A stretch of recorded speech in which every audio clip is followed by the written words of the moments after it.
Hey guys, Chad here with the Reptile Rangers. Now we're at the Kernersville Reptile Zoo and Medical Center again today, and there has been, Lord have mercy, a video running around on Facebook. I've been tagged in it I don't know how many countless times of a woman getting bit by a reticulated python, doing about 500,000 things wrong. For one, she obviously shows she has no experience. However, we've been asked on several occasions to do just a video kind of explaining the education and where things went wrong, what were things were wrong, so on and so forth. So we're going to do a video about this particular one. I'm going to show you on our computer, because I don't have a big enough TV up here. So we're going to show you on our computer and just go through this little video. It's about a 2.5 minute video. We're going to go through it. We're going to talk about some things that's a lot of things that was wrong, some things that some people are talking about that's not quite as big of a deal, especially from a bunch of morons that do something similar themselves. So they're just looking for some way to run their mouth. However, this could have been a very, very bad situation. Could have turned out a whole heck of a lot worse. But anyways, I probably know which one I'm talking about. But anyways, we're going to go ahead and we're going to go through and take a look at this, and we'll just kind of break this video down and do some explanations of where things should have been done completely different. All right, let's take a look. Here, let's go. Okay, so here we start the video. And we're going to start right out of the gate. All right, let's point out a couple of things here. This right here is about a 6 foot long tank. It's going to be 2.5 feet tall. You can judge that and tell that by this lady's height. Anybody that knows anything about aquariums or anything like that is going to be able to pick this out pretty easily. This is about between 18 and 24 inches deep. So this is somewhere between 150 and 180 gallon tank. Now, the first thing I'm going to say is a lot of the people online that were bashing said she had no business keeping an 11-foot snake inside of this enclosure. Okay, maybe granted, but however, I'm going to point this out to those morons that are running their mouth about that when they keep them in things like boa masters and boa files that are 6 feet long, 2 and 3 feet deep, and only about 16 to 18 inches tall. At least this thing right here is plenty tall. Now, where I would have said she should have done differently was had a whole bunch of things for that snake to climb on. Granted, this snake was curled up here pretty well in this corner right here. Would it be best to keep it in something bigger? Absolutely. But a lot of the people that's running their mouths about something like this, at least this is a whole lot taller than what these stupid breeders will keep them in, which is only going to be about half the height. It's going to be the same length a lot of the times. Now, some of you breeders are really good at it. They'll do 8-foot pins, 10-foot pins, things like that. But check around on Facebook, check around on YouTube on some of the videos and watch some of these retic breeders and watch what they keep them in. We have a few scumbags here in North Carolina that will keep them in big ones in these small plastic tubs and containers. So again, like I said, some of the people running their mouths have absolutely no business running their freaking mouths because they're going to keep them in things that's even smaller than this. So anyways, but mistake number one, and I mean, this is not really conducive for something like that. She did have some lockdowns on there, but these retics are so strong they'll be able to push this off. So that wasn't very safe to begin with. That wouldn't even be up to par as far as Article 55 by state standards in North Carolina. However, notice there's a lot of dirty, busted shed down there. Again, a lot of people running their mouths. It was horrible shed. Yeah, she obviously didn't keep it good humidity right there, and it wasn't humid enough, or at least moist enough to at least allow that snake to shed properly like it was supposed to. So could it have, in this video, could the snake have been a little irritated just due to bad shed? Yes, possible. Scaling could be a little bit more sensitive, whatever the case may be. However, the one thing I want to point out is again, I'm going to go back to playing devil's advocate for a second. Most of these mouthpieces that's on there running their mouths will have snakes that'll have bad shed too. So bad shed happens. We're going to be realistic about that. Otherwise, okay, yeah, the pen should have been cleaned. She should have had it in something, that was a little bit bigger, but we don't know the story behind it. Did she just take it in, whatever the case may be?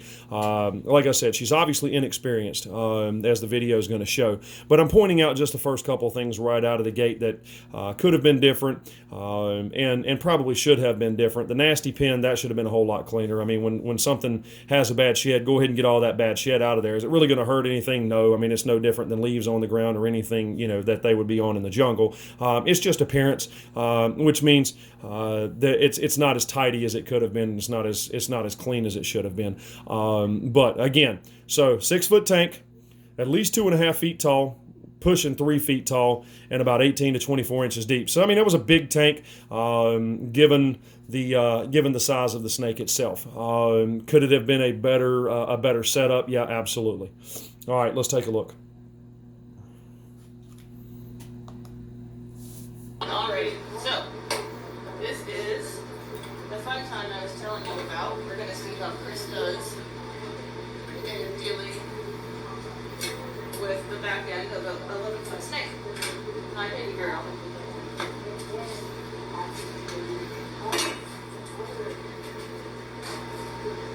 She's like, hi. Smile for the camera's sake. Hi, baby girl. Hi.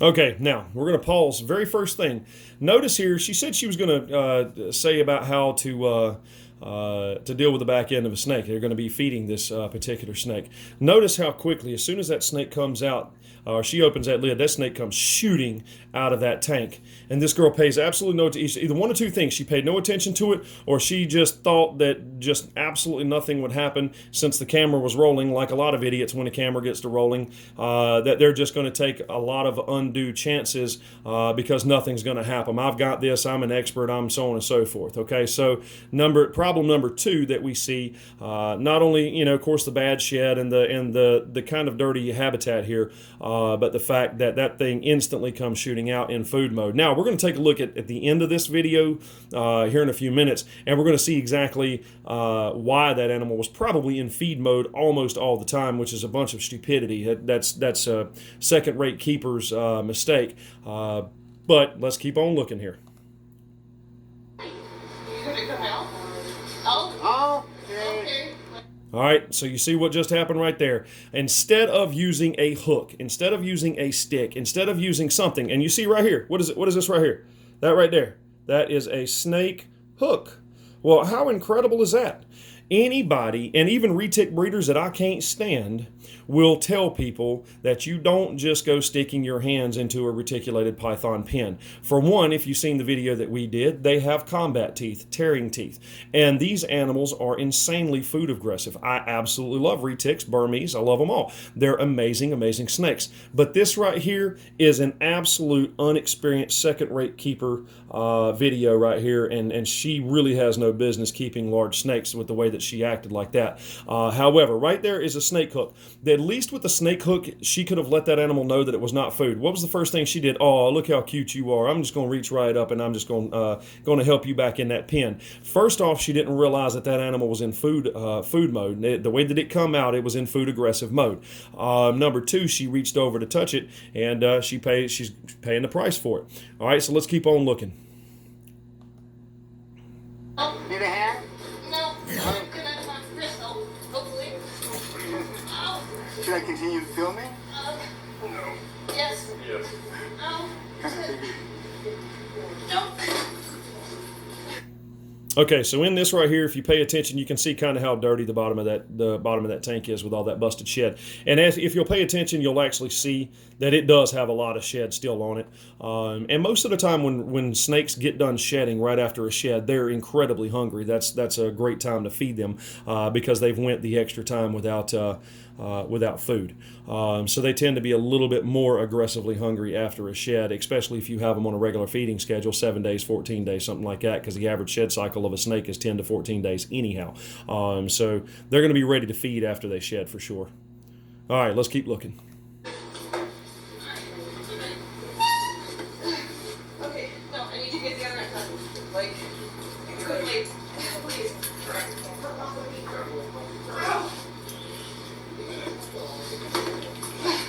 You can see the shed right there all over the back of that snake.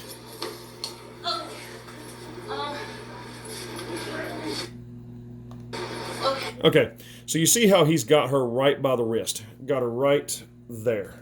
Just the other side of the hand. Probably just above and across the wrist bone. All right, now, they're doing it right to begin with by unwrapping. You should always unwrap a snake tail first. But in this particular case, they did not really unwrap it. He was just trying to pull the snake instead of unwrapping the snake. And of course, the guy holding the camera should have been helping, because anything over 10 feet in this particular situation, at least she had backup there. That's one good thing. If she'd have been doing this by herself, she'd be in a world of hurt, and that could have been a very dangerous situation. Now, here's what I want to say about this. All this does is it puts a real bad light on an industry that I and a lot of people love. It's stupidity like this that gives this industry a bad name, and it gives people the fuel that they need, such as HSUS and PETA and all the rest of those alphabet soup morons, and political politicians or politicians that that don't like animal-related industries, or they're getting kickback from one of those big companies. All it does is puts this industry in a worse of a light, and it makes us look even worse. And then it demonizes these animals even more for people that are afraid of them. So there's a lot that went wrong here. Of course, I'm sure there's some stupid network that's going to give this fool a TV show just because, like most of the morons they have on TV now that want to get bit by something, stung by something, or some stupidity just to boost their own ego. It has absolutely nothing to do with education. It has absolutely nothing to do with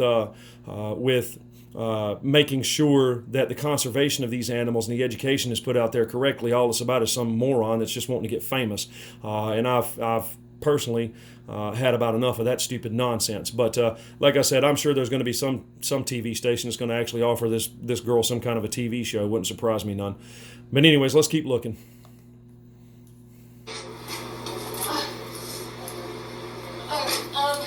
I need you to unwrap her from my shoulder, please.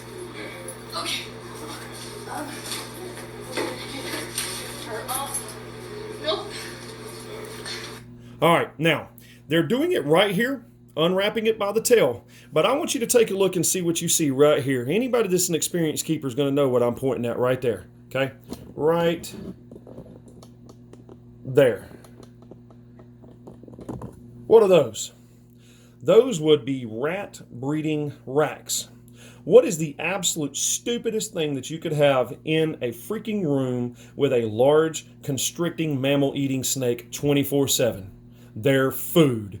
This right here is one of the stupidest things that I have ever seen, and anybody that does this is absolute incompetent and has no business messing with big snakes, especially because this right here is going to keep a retic in food mode almost 24/7. It's going to keep a berm in food mode. Remember, these guys are opportunistic feeders, and right here, I can't tell for sure that there's anything in there, but there's at least 2, if not 4 rat rack systems right over here. And the fact that they've got this, what looks like what's about to be probably an alligator or a crocodile pond is kind of what it looks like. Now, I mean, I can't say whether it will or not, but this is incredible inexperience. This is somebody that's got a building and they're trying to put everything they have in that building or in that room, and they're combining way too much. So it's no wonder that this animal come out ready to feed when it's got that right there just the other side of the room that it can smell 24/7. It's like walking into freaking Golden Corral or Out West or TGI Fridays or something and expecting to sit there and not ever eat anything. You're going to get real pissed off too.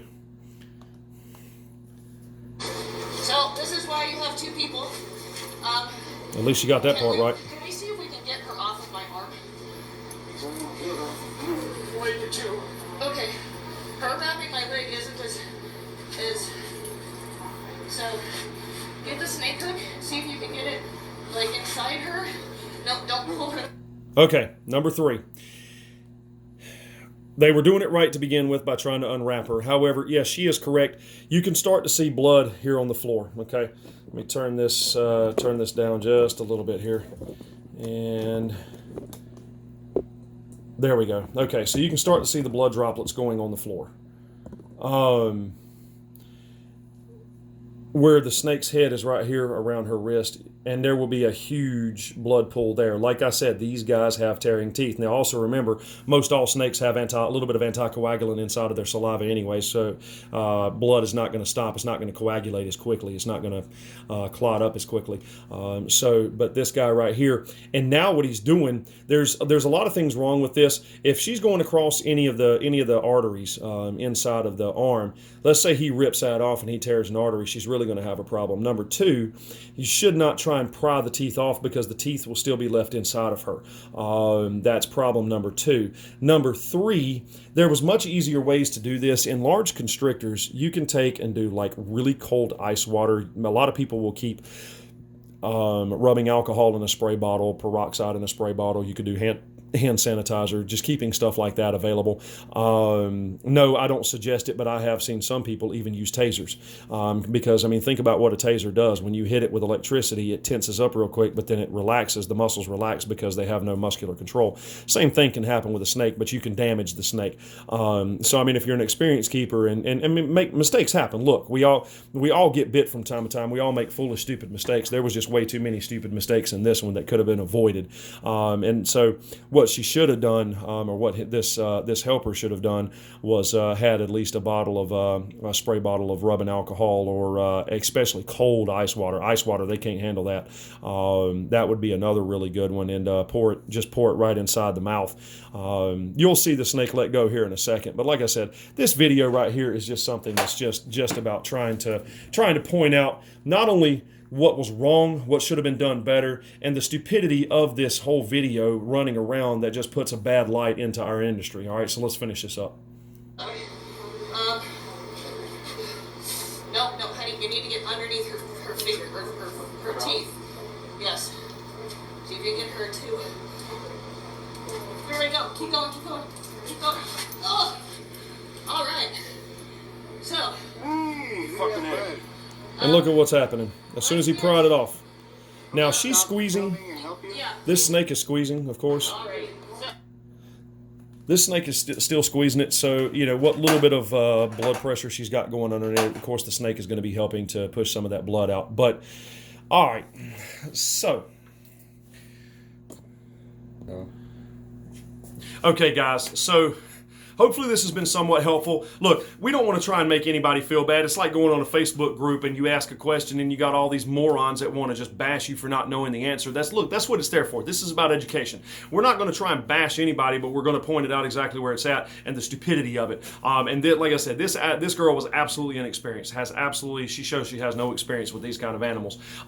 So this video should have never been taken to begin with. And like I said, all that does is it puts us in this industry on a bad light. It puts these animals in which we love in a bad light, gives them a bad reputation, and they're not bad animals. You just have to understand the animal in which you're dealing with, and everything about that room was pretty much wrong. And no wonder that this girl had this kind of an issue. So look, guys, we just want to put this up just to show and give a little bit of explanation, since so many people's asked us about this and tagged us in this. Hope this has been helpful.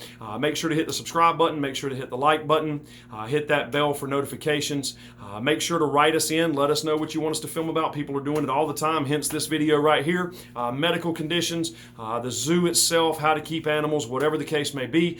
Make sure to write us in and let us know exactly what you want us to see. Now, also, remember this. YouTube is not notifying us of our comments, so we don't have a clue when you comment down there. Feel free to do so. However, if you need help or have an actual question about your animal in some form or fashion, use the information in the description below. We have our number in there, we have our address and everything. The number can also receive text messages. Feel free to make sure to comment. We'll get to those comments as fast as we can. We want to make sure that we respond to everybody's comment in appreciation for you watching. We do appreciate you watching week after week, video after video, and episode after episode. We look forward to either seeing you on the next video or we'll see you here in the zoo. Later.